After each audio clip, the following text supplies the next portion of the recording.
Private లో కూడా లేదు. రిక్రూట్ చేస్తున్నాం 1 week or 10 days cements company వాళ్ళు కూడా వస్తారు. వాళ్ళ అబ్బాయి వచ్చిందా మన చంద్రబాబు ఆదిత్య హాస్పిటల్. రోజు జిల్లా ప్రజల ఆకాంక్ష, ఎందుకంటే మహారాష్ట్ర ఛత్తీస్గఢ్ నుంచి కూడా ఈ హాస్పిటల్కు ఎక్కువ మంది డెలివరీస్ కొరకు కానీ ఈ రోడ్డుమడి లారీలు టిప్పర్లు అనేకమైనటువంటి వాహనాలు పెరగడం వల్ల యాక్సిడెంట్స్ కూడా ఎక్కువ అవుతున్నాయి. ఈ హాస్పిటల్లో వచ్చి వందలాది మంది అడ్మిట్ అవుతున్నారు. సిటీ స్కానింగ్ లేకపోవడం వల్ల రోగ నిర్ధారణ చేయలేక ఎంజిఎం కానీ ఇతర హాస్పిటల్స్ కూడా ఆ పేషెంట్లను పంపించే పరిస్థితి ఉండే. ఈ రోజు నుంచి సిటీ స్కానింగ్ మిషన్ ద్వారా ఏదైతే రోగ నిర్ధారణ చేసి తగు ట్రీట్మెంట్ చేసుకునే వీలు కల్పించే విధంగా ఈరోజు మరి 3,40,00,000 రూపాయలతో సిఎస్ఆర్ నిధుల నుంచి ఈ హాస్పిటల్లో ప్రొవైడ్ చేయడం జరిగింది. గౌరవ జిల్లా కలెక్టర్ గారికి నేను ఈ జిల్లా ప్రజల తరఫున మనస్ఫూర్తిగా హృదయపూర్వకంగా ధన్యవాదాలు తెలియజేస్తున్నా.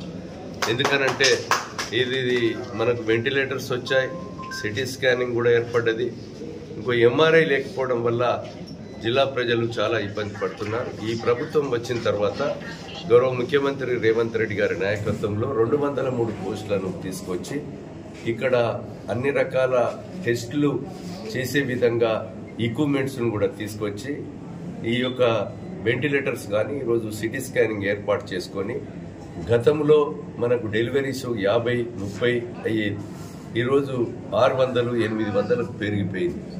ఈ యొక్క సర్జరీస్ కూడా అవుతున్నాయి. జనరల్ ఫిజిషియన్స్, సర్జన్స్, డాక్టర్లు కూడా మంచి ఇంట్రెస్ట్గా పనిచేస్తున్నారు. వీళ్ళు ఈ హాస్పిటల్ రవాణా పెరగడం వల్ల ఇంకా ఎంఆర్ఐ మిషన్ కూడా అవసరం ఉంది.